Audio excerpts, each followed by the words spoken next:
اللي عاملك حلو عامليه حلو، واللي يشيلك على راسه انت كمان شيليه على راسك، واللي يتجاهلك تجاهليه. انت عارفة ان الصدمة لما بتيجي من الناس الغريبة مش بتوجعنا لانهم مش فارقين معانا، لكن الصدمة اللي بجد اللي بتوجع لما بتيجي من الشخص اللي انت واثقة قوي فيه. اوعي تزعلي لان انت وثقتي في شخص وما طلعش امين وما طلعش قد الثقة دي.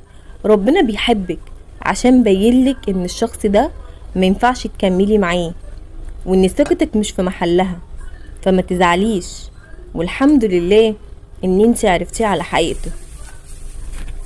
الدنيا مش بتقف على حد، وكملي وما تبينيش لأي حد ايا كان ان انت ضعيفة.